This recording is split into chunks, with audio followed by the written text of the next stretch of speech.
Hi there, hello, and welcome to Base Camp. I'm Pastor Pat. And I'm Melvin. Yes, you are. And it is always good to see you, Melvin. Yep, I know. So, what brings you by Base Camp this week? In your last video, you talked about how we need to express gratitude. That's right, we do. It's important to say thank you when people and God do nice things for us. Well, I'm just here to say, you're welcome. You're welcome? Yep, you're welcome. Huh. Feels like I should sing it for some reason. You're welcome. Right. And what are we welcome for? For making Base Camp what it is today. I'm sorry, Melvin. I guess I'm just a little confused. We're coming up on a significant milestone. We are? Yep. It's been almost 1 year since Base Camp was changed forever. It has? Yep.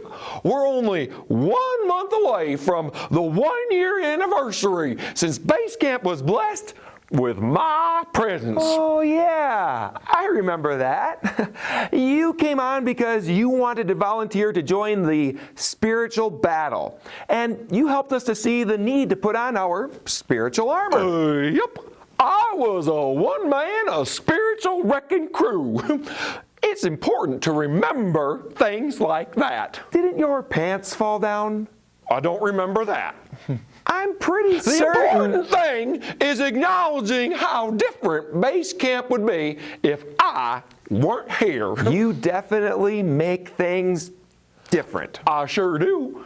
I'm as different as they come. Yeah. As you're honoring all those who helped make Base Camp, I figured you'd want to honor me. So I came to say, you're welcome. Melvin, you're right. We do need to express gratitude, and it's also important to remember significant events. That's me, a significant event. Sure. Remembering things that God has done is always a good idea. Remember. What? Remember. Okay. I just feel like it should be said that way for some reason. Remember. Sure.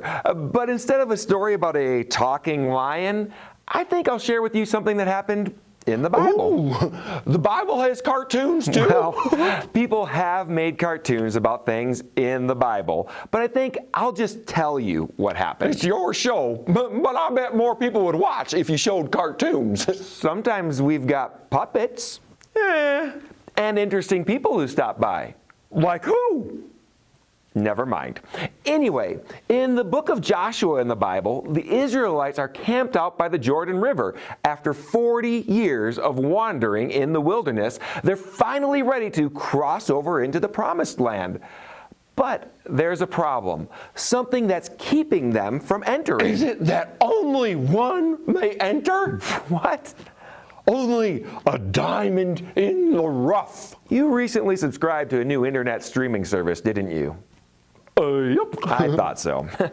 No, it wasn't that they needed to seek out the diamond in the rough. The problem was that the Jordan River was flooding, and they didn't have any way to get across it. Oh no! Oh, what were they gonna do? The Lord commanded Joshua to have the priests carry the Ark of the Covenant, which represented God's presence and His promise, and have them carry it into the river. And as soon as their feet touched the water, it stopped flowing and allowed all of Israel to pass through on dry ground. Well, that sounds like what happened at the Red Sea with Moses. Exactly.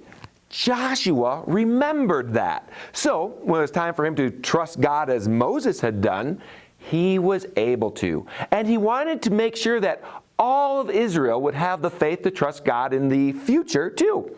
So he had them do something while they were in the middle of the riverbed. Did he have them grab some of the fish that was flopping around so they could have a fish fry that night? No, but he did have them grab something. He had 12 of them, one from each tribe of Israel, grab a rock out of the middle. Rocks? Why did he have them do that? Well, let me read it to you. Joshua chapter 4, verses 4 through 7, and verses 20 through 24. So Joshua called together the 12 men he had appointed from the Israelites, one from each tribe, and said to them, "Go over before the ark of the Lord your God into the middle of the Jordan. Each of you is to take up a stone on his shoulder, according to the number of the tribes of the Israelites, to serve as a sign among you. In the future, when your children ask you, 'What do these stones mean?' tell them that the flow of the Jordan was cut off before the ark of the covenant of the Lord. When it crossed the Jordan, the waters of the Jordan were cut off. These stones are to be a memorial to the people of Israel forever." And Joshua set up at Gilgal the 12 stones they had taken out of the Jordan. He said to the Israelites, "In the future, when your descendants ask their parents, 'What do these stones mean?' tell them, 'Israel crossed the Jordan on dry ground. For the Lord your God dried up the Jordan before you until you had crossed over. The Lord your God did to the Jordan what he had done to the Red Sea when he dried it up before us until we had crossed over. He did this so that all the peoples of the earth might know that the hand of the Lord is powerful, and so that you might always fear the Lord your God." Just as Joshua remembered what God had done at the Red Sea and could therefore trust him as they were facing the Jordan, he wanted the Israelites to always remember what God had done at the Jordan so that they could trust him whatever they were facing in the future. So remembering what God has done in the past helps us with the future? It sure does. And the Israelites would need that real soon because they were about to face the giant walls of Jericho. And they were going to need to know that they could trust God to knock them down. Since they had seen him dry up a flooding river, they knew he could handle the next big thing, like a wall. What amazing thing will God help you with by remembering me? One can only guess, but we'll be ready. I wonder what things God has prepared me for by doing great things in my past. I bet it's something spectacular. It could be.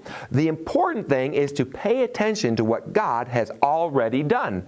Because if we know that he's proven himself before, we'll know that we can trust him again. God is faithful and able. He's proven it time and again. Yes, he has. I just hope I haven't forgotten any of those times. That can happen, which is one reason why I keep a journal.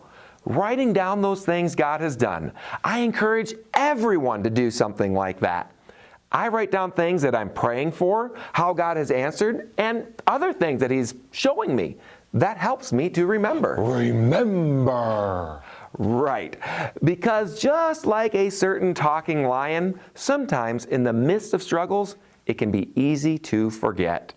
And I want to make sure that I learn from the past things that God has done. That's a great idea. I'm going to go write down some things that God has done and shown me in the past. Maybe I'll start with writing down the first time we met and God taught me about wearing spiritual armor. And wearing a belt? I prefer suspenders. Those work too. See you, Melvin. God has done great things in all our lives, and it's important for us to remember them. He is constantly teaching us things through our experiences with him. To help you remember, I encourage you to keep a spiritual journal too. It also helps to talk over things God has done with other people because they can help you to learn things from the experiences and remember them too. Just like the Israelites set up rocks as a reminder of what God has done and use them as encouragement for what they would face going forward, we should draw encouragement from what he's done in the past too. Let's remember. Thanks for joining us today for Base Camp, a ministry of Summit Church in beautiful Bozeman, Montana. We have services every Sunday at 9:15 and 11 o'clock and would love to have you join us for them. We also have services online, so keep checking those out. Our website is summitchurchmt.com and our YouTube and Facebook pages can be found at Summit Church MT. Our kids ministry Facebook page is Base Camp Kids Min. Remember to like, subscribe, comment, and share what you see there. I'm Pastor Pat. God God is constantly doing things in all of our lives. Let's keep learning and growing through them and using those experiences to be encouraged as we go forward. Until next time, bye!